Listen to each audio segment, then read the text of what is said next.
하나님의 말씀 다니엘 6장 5절에서 10절 말씀입니다.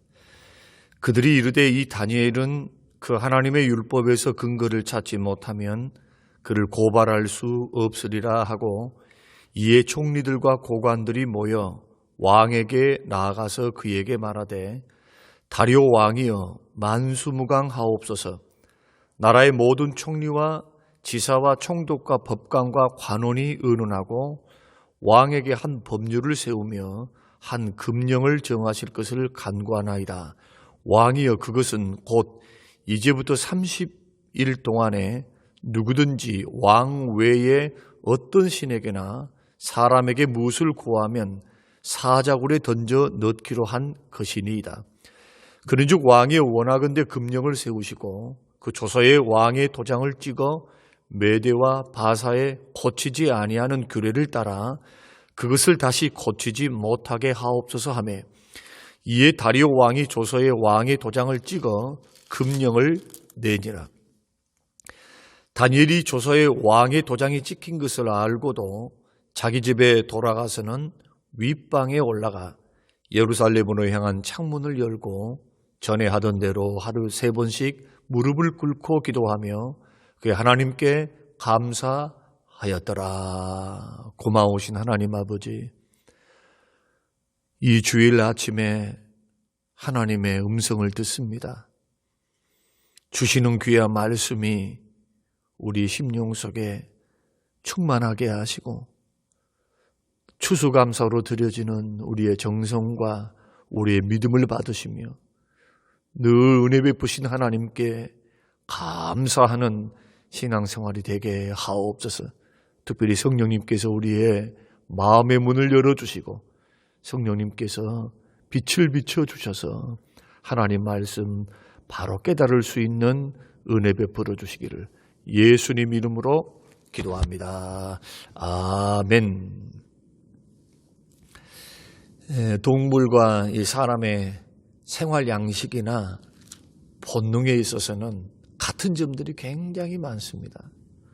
생존을 해야 하는 본능이라든지 또 생식 본능, 또 귀소 본능, 서식 본능, 이런 것들은 동물과 사람과 별반 다를 것이 없습니다. 그러나 인간은 역시 인간입니다.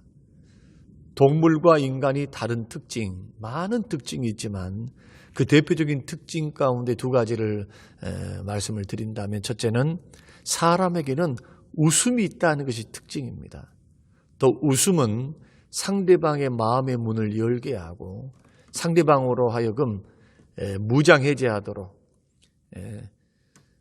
어색한 것들을 싹 사라지게 하고 또 상대방의 마음을 열게 하는 그런 효과들이 있습니다. 브라질 아마존에서 13년 동안 선교하셨던 선교사님께서 원주민 선교를 성공적으로 하셨는데, 그분이 안식년을 맞이하여서 한국으로 들어오셨습니다. 그리고 선교 보고를, 참 재미있는 선교 보고를 하셨는데요, 전혀 말이 통하지도 않고 팬티 하나 걸치지 않는 그 원주민들에게 어떻게 전도했을까, 그리고 어떻게 그들과 대화가 통했을까, 거기에 대해서 재미있는 설명을 하셨습니다.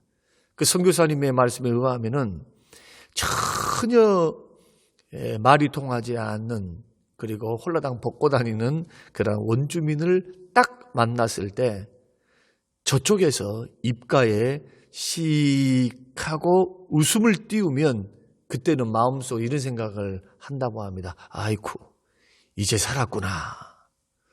그러면서 만국 공통어인 이 바디랭귀지를 통해서 대화할 수 있었다 하는 그런 재미난 선교 보고를 했습니다. 그러나 동물에게는 웃음이 없습니다.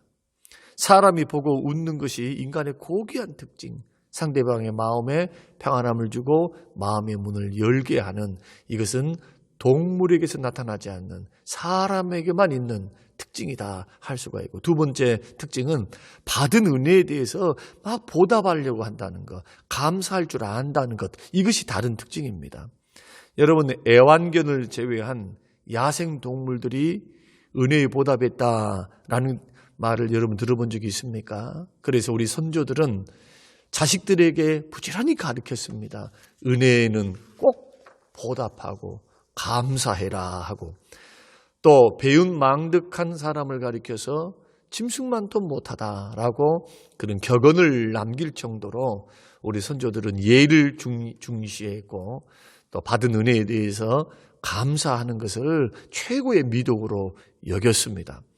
그래서 대부분의 사람들은, 또 대한민국 사람들은 도움을 받으면, 은혜를 입으면 감사하는 마음을 어떻게 하면 보답할까 하고 노력하게 됩니다. 그런데 고난 중에 있는데, 내 코가 석자라 되는데, 그것도 목숨을 잃느냐 마느냐 하는 상황 속에서 감사하는 마음을 잃지 않고도 감사할 수 있는 사람, 그런 사람이 어떤 사람일까? 나도 죽게 생겼어요. 받은 은혜가 크긴 크지만 나도 코가 석자예요. 그럼에도 불구하고 우선적으로 감사할 수 있는 그 사람은 바로 예수 그리스도를 믿는 믿음의 사람들이다. 믿음의 사람들에게는 감사할 수 있는 능력이 있습니다. 오늘 본문의 다니엘은 이스라엘 백성들이 바벨론으로 포로로 잡혀갈 때 억울하게 붙잡혀갔고 노예로 붙잡혀갔으며, 그리고 그는 젊은 나이 청소년기 때 부모 형제를 떠나서 고국을 떠나서 그 먼 타향으로 노예로 끌려갔습니다. 하나님의 큰 도우심과 하나님의 은혜로 그는 마침내 국가에 높이 등용돼서 국무총리가 됩니다. 메대와 파사라고 하는 그 총리 자리까지 오르면서, 다리오 왕이 그 당시에 왕이었는데, 이 총리가, 나라가 얼마나 크든지 총리가 3명이 있었어요. 그 가운데서 이 다리오 왕이 가장 총애했던 사람이 누구냐? 노예 출신이었고 유대 민족이었던 다니엘이었습니다. 오늘 본문의 말씀 보니까 이 총리나 고관 대작들, 그리고 그 메대 파사 바벨론 출신의 그 사람들이 얼마나 시기했는가를 오늘 본문의 말씀 보면은 우리는 다 드러나는 이야기거든요. 그래서 어떻게 하면은 정치적으로 이 다니엘을 몰아낼까, 아니면은 다니엘을 없애버릴까, 그렇게 모의를 했습니다. 그래서 몰래 뒷조사를 했는데 털어서 먼지가 나지는 않습니다. 청렴결백합니다. 그래서 유심히 살펴보니까 그에게 가장 큰 약점이 뭐냐면 바로 여호와 하나님을 향한 신앙이었습니다. 그는 하루에 3번 기도했습니다. 이것은 원칙으로 삼았습니다. 그리고 또한 청소년기 때는 뜻을 정해서 우상의 제물을 먹지 않고 고기를 입에 대지 않고, 그럴 정도로 하나님을 섬기는 그 말씀 중심의 신앙생활, 하나님 중심의 신앙생활을 철저하게 이방 땅에서 우상이 가득한 그곳에서 그가 행했던 그러한 신앙의 절개였습니다. 이것을 총리들이나 나머지 고관 대작들, 총독들, 이런 장관들이 다 알고 있었습니다. 그래서 생각해낸 것이 그겁니다. 이 사람은 하나님을 섬기고 날마다 3번씩 기도하니까 이것을 막자, 이것을 못하게 하는 그러한 올무를 두면은 반드시 걸러들 것이다, 그렇게 판단을 했습니다. 그리고는 이 사람들이 조서를 법관들과 그리고 자기 편에 있는 모든 많은 사람들과 더불어 공모를 해서 조서를 딱 만들었습니다. 그 조서의 내용이 뭐냐 하면은 앞으로 30일 동안 누구를 막론하고 왕 이외에 신에게나 혹은 다른 사람에게 무엇을 구하는 것, 이거 기도하는 것, 섬기는 것, 기도하는 사람은 가차없이 사자굴에 집어넣어서 죽인다는 그런 법령이고요. 그리고 메대와 파사에는 한 번 도장이 찍히면, 왕이 도장의 어인을 찍게 되면은 이것은 왕이라도 변할 수가 없어요. 그런 법령의 근거에서 다리오 왕에게 가져왔습니다. 그리고 다리오 왕은 그것을 좋게 여겨서 도장을 찍었습니다. 그런데 오늘 본문 말씀 보니까 다니엘은 총리로서 이 조서의 내용을 다 알고 있었습니다. 오늘 본문 말씀이 그렇게 말씀하고 있죠.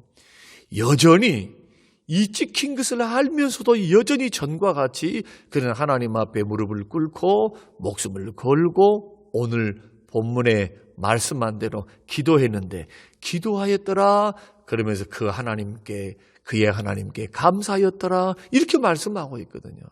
그러니까 자기를 정치적으로 매장시키고 자기를 죽이려고 하는 정적들이 지금 모사를 꾸며서 자기를 올무에 빠뜨려서 자기를 잡으려고 자기를 죽이려고 혈안이 되어 있는 이것을 알면서도 그는 하나님 앞에 기도하는 거 멈추지 않았고 예루살렘을 향하여 하루에 3번 기도했고 그리고 그 기도의 내용이 뭐냐?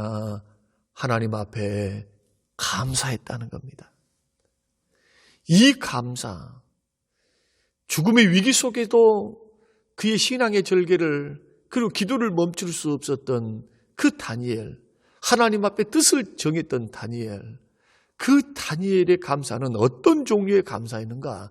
그 감사의 종류 2가지를 그리고 또한 감사할 수 있었던 이유는 무엇이었을까? 이것을 2가지로 살펴보면서 우리 추수감사주일 아침에 살아계신 하나님 앞에 우리가 감사하는 감사의 사람들로 하나님 앞에 서기를 결단하면서 다니엘로부터 우리는 어떻게 감사해야 되고 또 어떤 종류의 감사여야 되며 감사할 수밖에 없는 이유들이 무엇인지를 우리가 살핌으로 감사 체질이 되어서 하나님께 영광을 돌려드리고 우리 자신들에게는 행복이 되고 하나님이 주시는 놀라운 복을 누리는 귀한 우리 모든 성도님들이 되시기를 주님의 이름으로 축원합니다. 그러면은 오늘 본문이 가르쳐주고 있는 다니엘의 감사는 어떤 종류의 감사였을까요? 첫째는 하나님께 드리는 절대 감사였다는 겁니다. 10절 말씀 보니까 다니엘이 조서의 왕의 도장이 찍힌 것을 알고도 자기 집에 돌아가서 하루 3번씩 무릎을 꿇고 기도하며 그의 하나님께 감사했다. 죽을 줄 알고도 드리는 감사, 죽음을 각오하는 감사, 죽음을 각오하는 예배와 경배와 섬김과 기도, 죽을 것을 각오하고 하나님을 섬기는 어떤 감사였습니까? 상대적인 감사, 조건적인 감사가 아니라 절대 감사였다. 만일 하나님 앞에 30일 안에 의인이 찍혀서 30일 동안 기도를 금지하고 하나님을 섬겨서는 안 되는 그것이 분명히 있습니다. 그런데 30일 이후에 기도할 수도 있고 감사할 수도 있지 않겠습니까? 그런데 다니엘은 그거 타협하지를 않았습니다. 만일 기도하다 발각되면은 자기 운명이 비참해질 수도 있고 억울하게 사자굴에 들어갈 수도 있고 죽을 수도 있는 그러한 사실을 알고도 하나님 앞에 드렸다. 이것은 보통 사람이 할 수 있는 그러한 기도가 아닙니다. 뭐 있다 없다, 축복을 받았다, 축복을 못 받았다, 내가 성공했다, 실패했다, 이런 것이 이런 문제가 아니죠. 또 내가 사느냐 죽느냐 이런 문제도 아닙니다. 아예 조건을 뛰어넘어 버렸습니다. 상황을 초월했습니다. 성공하든지 실패하든지 있든지 없든지 가난하든지 부유하든지 일이 잘 풀리든지 잘 풀리지 않든지 내가 살든지 죽든지 그게 문제가 아니라는 거예요. 오늘 내가 하나님 앞에 기도하고 하나님 앞에 드려야 될 마땅한 영광을 드리는 것을 포기할 수 없다.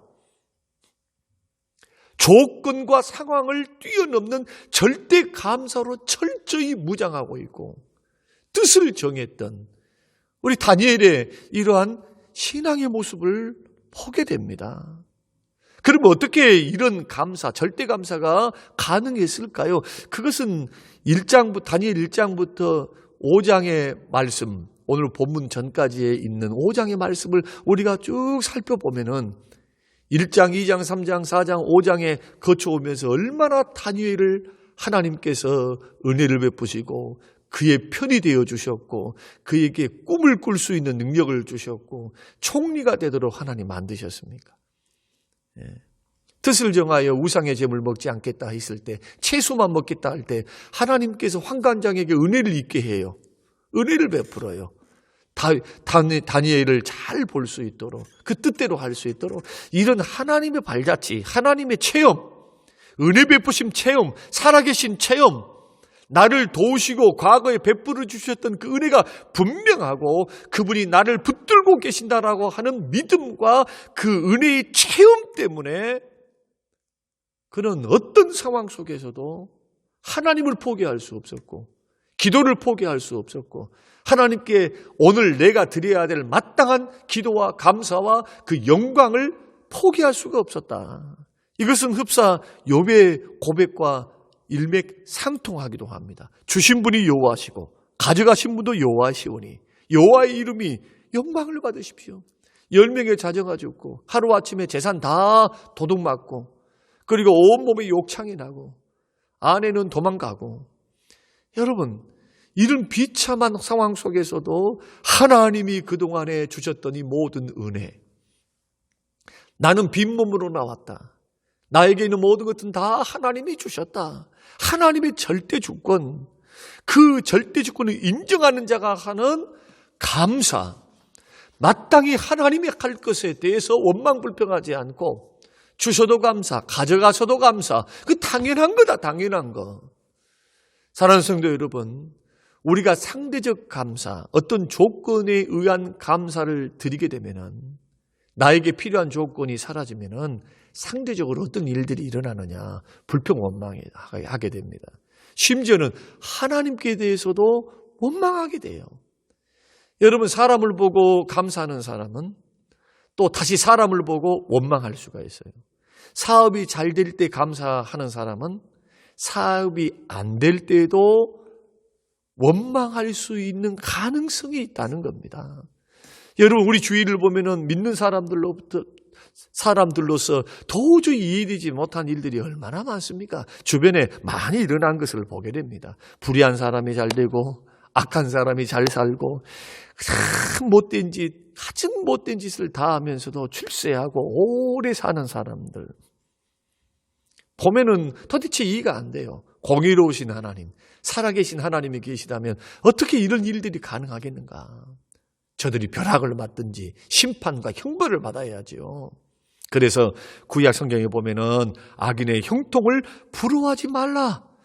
주님은 그렇게 말씀했습니다. 이런 것들을 부러워하지 말라. 부러워하지 말라. 이 모든 것들을 주님이 다 보고 계시고 당장에 하나님이 징계하지 않는 것은 그들을 불쌍히 여기사 오래 참으심 때문이지 주님이 모르시고 주님이 죽었기 때문에 없기 때문에 주님이 모르시기 때문이 아니라는 것을 분명하게 말씀하고 있습니다.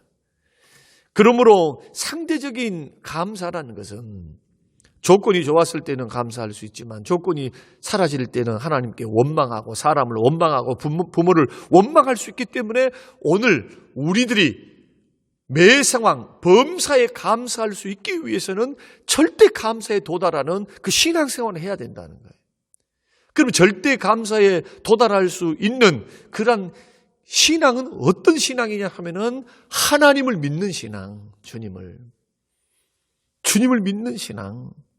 다니엘이 믿음의 위에 굳게 서서 하나님을 바라보면서 기도와 감사를 포기하지 아니했던 그것은 하나님의 주권을 믿고 하나님의 능력을 믿고 과거에도 자기에게 은혜를 베푸시고 자기에게 출세를 주시고 성공을 주신 하나님, 그 하나님을 믿는 그 믿음에서부터 나왔다는 겁니다. 그 두 번째 어떤 종류의 감사였느냐? 절대 감사 첫 번째였고 두 번째는 하나님 중심 신앙에서 나오는 감사였다. 이것이 1번과 2번은 같이 묶어져 있는 것이라고 말씀드릴 수가 있습니다. 10절 보십시오. 10절에 다니엘이 하나님을 가리켜 그의 하나님이 하나님. 11절에는 자기 하나님. 10절에서는 다니엘이 자기에게 대해서 다니엘서는 다니엘이 썼거든요. 자기가 과거를 회고해 보면서 설명할 때 그 하나님을 자기 하나님이라고 말씀해요. 11절에는 대적들의 말입니다. 정적들의 말. 정치적인 적들이 가만 보니까 기도하고 있거든요. 그 기도하는 모습을 뭐라고 말씀하느냐? 다니엘이 의인이 지켰음에도 불구하고 자기 하나님 앞에 기도하며 간구했다. 여기서 자기 하나님 앞에 기도하며 간구했다. 중요한 것이 기도만 한 것이 아니라 간구했다는 거예요. 대적들이 자기를 잡으려고 하는 그런 상황 속에서 이런 상황들을 누구에게 보고했다는 겁니까? 하나님께 보고했다는 게 하나님을 섬기는 것을 방해합니다. 하나님 나를 잡아 죽이려고 합니다. 기도 못하게 합니다. 감사 영광 돌려드리지 못하도록 저들이 하고 있습니다 하면서 하나님 앞에 도움, 왕에게 나아가서 도움을 구하는 것이 아니고 신임을 받았잖아요. 다리오 왕에게 가장 큰 신임을 받았어요. 그러나 왕에게 도움을 구하지 않습니다. 하나님 앞에 기도하면서 간구했습니다. 누가 그것을 말해주고 있습니까? 정적들이 그것을 설명해 주는 말씀이 11절 말씀이거든요. 그러니까 다니엘이 만난 하나님은 자기 하나님이라는 거예요. 자기 하나님. 남의 하나님이 아니고 다른 사람이 들려준 하나님이 아니라 내 부모의 하나님이 아니라 내가 만난 하나님, 내가 체험한 하나님, 내가 응답받은 하나님, 그 만난 하나님이었기 때문에 하나님은 이런 분이시다라고 하는 것이 지식과 관념에 머물러 있는 것이 아니라 가슴 속에 내려와고 온 세포에, 온 마음에 그에게 있었기 때문에 그 신앙은 어떤 신앙이었을까요? 하나님 중심 신앙이죠. 그래서 의인이 찍힌 줄 알고도 죽을 것을 각오하면서 하나님 중심으로 우선순위로 해야 할 것, 오늘 하루에 내가 해야 할 기도, 오늘 내가 하나님 앞에 마땅히 영광 돌려드려야 할 그런 영광과 감사를 포기하지 않았다는 겁니다. 하나님 중심이었기 때문에. 사랑하는 성도 여러분, 여러분은 하나님을 나의 하나님, 내가 만난 하나님, 은혜 주신 하나님, 응답하신 하나님, 축복의 하나님, 전능의 하나님, 자비로우신 하나님, 사랑의 하나님으로 목사가 들려준 하나님이 아니라, 목사가 단순히 가르쳐준 하나님이 아니라 성경이 기록하고 있는 그 하나님을 내가 삶 속에서 만났는가, 체험하셨는가, 이것이 중요한 것을 여러분 꼭 기억하시길 바랍니다. 나의 하나님을 만나게 되고 내 하나님을 체험하게 되면 그 하나님의 사랑, 그 하나님의 은혜, 그 하나님의 구원에 감격하게 됩니다. 그 하나님을 내가 만나게 되면, 기적의 하나님을 체험하게 되면 하나님이 친근해져요. 하나님을 사랑하게 됩니다. 나를 만나주신 하나님께 점점 더 가까이 나아가게 됩니다. 이런 체험적인 신앙에서 하나님 중심의 신앙이 시작된다. 그래서 기도해야 돼요. 그래서 여러분, 이런 하나님을 체험할 수 있는 방법이 두 가지죠. 두 가지. 말씀을 통해서 만나고 기도를 통해서 만나는 것. 기도 응답의 하나님. 그러므로 말씀과 기도에 철저히 경건 훈련에 여러분 최선을 다하셔서 말씀을 통해서 깨달아짐으로 하나님을 만나고 성령님의 역사를 통해서 기도를 통해서는 응답해 주신 하나님을 만나서 체험돼야 된다. 이론으로 관념으로 안 된다는 겁니다. 여기에 절대 감사가 나올 수가 없어요. 그러므로 사랑하는 성도 여러분, 절대 감사, 죽을 것을 각오하면서 감사할 수 있었던 그 감사는 하나님 중심에서 나오는 그 신앙에서의 감사였다. 이런 하나님의 중심의 신앙, 하나님 우선주의 신앙은 바로 하나님을 체험적으로 나의 하나님으로, 자기 하나님으로 만났기 때문에 가능했다. 이런 하나님을 만나게 되시기를 주의 이름으로 축원합니다. 오늘 본문에 나타난 이 다니엘의 행동을 보면 꼭 이렇게 말하는 것 같아요. 나는 이대로 죽는다 해도 하나님께서 영광을 받으시면 나는 그것으로 족하다. 여러분 동의하십니까? 나에게 있는 어떤 것도 내가 만난 하나님, 나에게 하는 은혜를 베풀어 주신 고마우신 하나님께 감사, 영광 돌려드리는 것을 막을 수는 없다. 어떤 상황이 나에게 주어졌다 할지라도 내가 하나님께 마땅히 드려야 될 감사와 영광 돌려드리는 것을 막을 수 없다. 이것이 하나님 중심의 신앙입니다. 나의 상황, 나의 조건을 뛰어넘어서 마땅히 우리를 구원하시고 우리를 자녀 삼아주시고 영원한 천국을 주시고 영생을 주신 그 하나님께 돌려드리는 감사와 영광, 그 최고봉이 바로 하나님 앞에 감사 영광 돌려드리는 것인 줄로 믿으시길 바랍니다.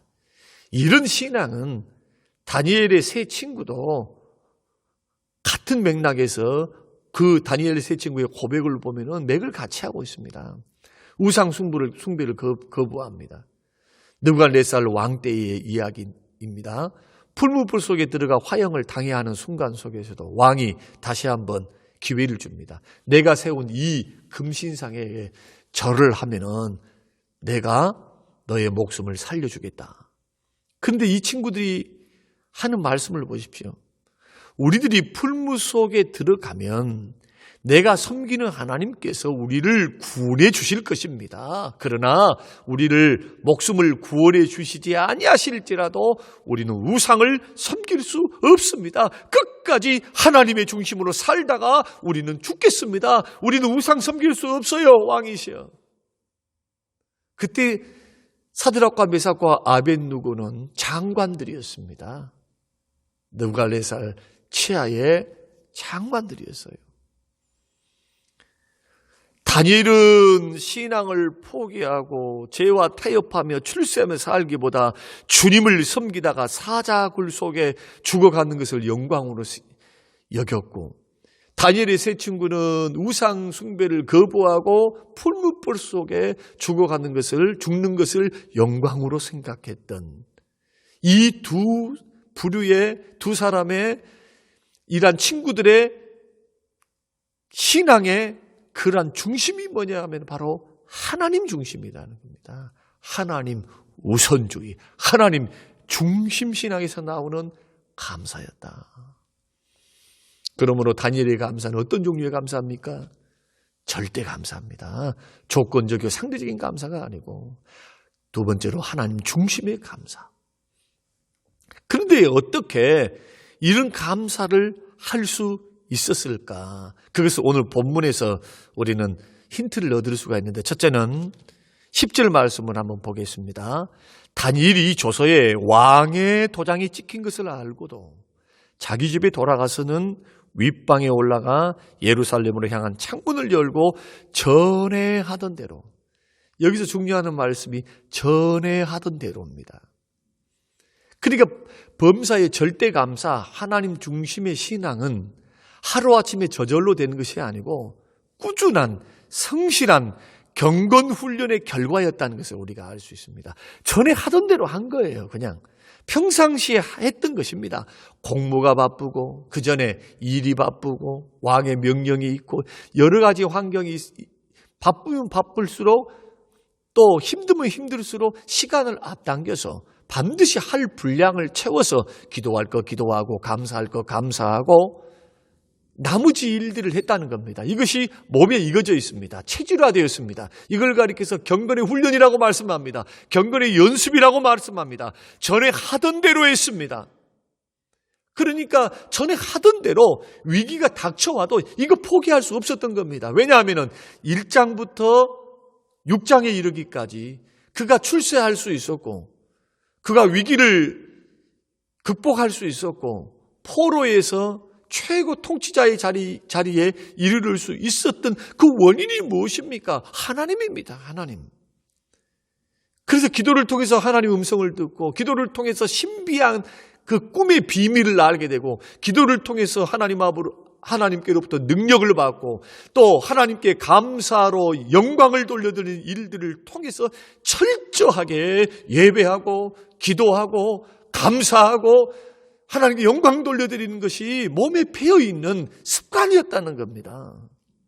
사랑하는 성도 여러분, 불평도 원망도 버릇된다는 것을 여러분 아십니까? 너무 비판적이고 판단하는 것. 제가 늘 몇 주간에 걸쳐서 늘 했던 말씀, 이 말씀인데 아무리 옳은 것이라 할지라도 아무리 바른 것이라 할지라도 좋은 말로 할 수 있어요. 좋은 말로 판단과 비판을 감정을 상하지 않게 하면서 세울 수 있는 방법이 있어요. 가르칠 수 있는 방법. 그리고 또 세울 수 있는 방법. 우리들은 너무나 감정적일 때가 많습니다. 저를 비롯해서. 여기에는 아무리 옳다 할지라도 하나님이 영광을 받지 않습니다.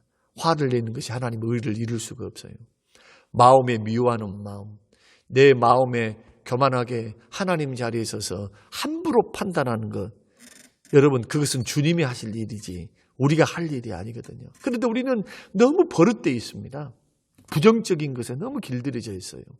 그런데 오늘 본문의 말씀 보면은 감사에 길들여져 있는, 감사에 체질화되어 있는 다니엘의 모습을 보게 됩니다. 이렇게 돼야 조그만 일에도 큰 은혜로 여기고 감사합니다. 그리고 엄청난 사건, 죽느냐 사느냐 그 갈림길에서도 또 한 번 하나님 앞에 감사하게 돼요. 감사하게. 날마다 주님을 만났으니까. 오늘 안 만나면 이상해요. 날마다 만났던 사람들이 오늘 안 만나게 되면 얼마나 서운하고 얼마나 어렵습니까? 어색하고. 이것이 경건 훈련입니다. 그러므로 감사할 수 있기를 원한다면 감사를 훈련하시기를 주의 이름으로 축원드립니다. 감사하면 감사할수록 행복해지고 좋습니다. 감사 인간이 돼요. 감사 신앙인이 돼요. 자꾸 감사. 두 번째는 미래를 주님께 맡겼기 때문에 감사할 수 있었습니다. 오늘 본문에 보십시오. 기도했더라. 그리고 그의 하나님께 감사했다. 그렇게 성경이 말씀하고 있죠. 자신의 미래를 온전히 맡겼기 때문에 감사할 수 있는 거예요. 하나님, 과거에 15살 때에 황관장에게 은혜를 입을 수 있도록 도우신 하나님, 주님 섬길 수 있도록 하나님 은혜 주신 것 너무 감사합니다. 또 하나님 꿈을 해석하여서 왕의 근심과 번민을 다 사라지게 해서 국무총리 되게 하신 하나님 어떻습니까? 자기가 만난 하나님이 분명하고 자기를 도우신 하나님, 자기에게 사명을 주시고 지금도 사용하신 그 하나님이 미래에도 하나님이 사명을 주셨기 때문에 나는 반드시 하나님이 지켜주실 것이다 라고 하는 그 믿음을 바탕으로 뭘 한 겁니까? 자기 인생을 맡긴 거예요. 이 환경을 맡긴 거예요. 죽을 것 같은 환경, 눈에 보이지 않고 귀에 들리지 않고 손에 잡히지 않아도 사면 초과임에서도 그는 살아계신 그 하나님 앞에 자기 인생을, 미래를 다 맡겼다. 사랑하는 성도 여러분, 장래 일을 염려하는 사람은 어떠한 여러분 큰 은혜 속에서도 감사 못합니다. 이 염려의 체질로 큰 불안해하고 염려해하고 하나님을 향한 그 신뢰를 거두는 사람들은 큰 은혜를 입었어도 또 뒤돌아서면은 불안과 염려가 많으니까 감사가 안 돼요. 입으로는 감사가 되지만 염려와 근심 때문에 더 염려 근심하는 말들과 생각들이 그를 지배하고 있는 모습들을 보게 됩니다. 이것은 하나님을 믿는 믿음 부족에서 옵니다. 사랑하는 성도 여러분, 하박국의 고백을 한번 들어보십시오. 하박국 3장 17절.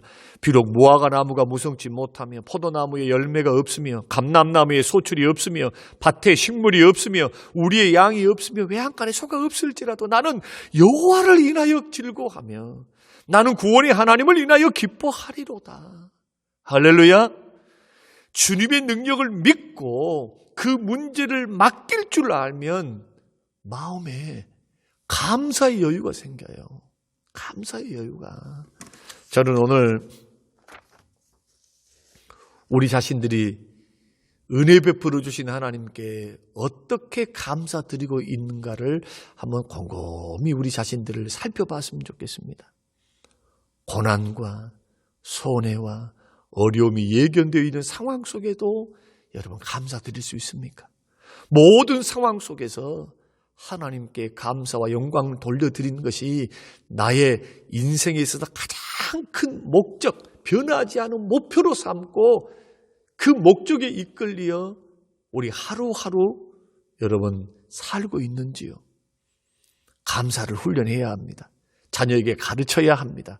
그리고 우리의 미래를 온전히 주님께 맡김으로 감사할 수 있는 그러한 믿음이 되어서 감사와 영광을 돌려드림으로, 감사의 영광을 돌려드림으로 하나님 보좌 앞에 나아가서 오늘 추수감사를 드리고 추수감사 이후에도 늘 감사를 잃지 않고 슬프고 힘들고 어려운 일들이 있어도 잠시 어렵고 힘들고 빨리 제정신 차리고 빨리 돌아와서 하나님 앞에 그 환경에 대해서 감사하고 맡기고 감사하고 도와주실 줄을 믿고 감사하고 주신 은혜에 감사함으로 하나님을 영화롭게 하는 그러한 우리의 모든 성도님들이 되어서 다니엘의 감사가 여러분의 마음속에 우리의 마음속에 깊이 새겨지는 이 추수감사주일이 되시기를 주님의 이름으로 축원합니다.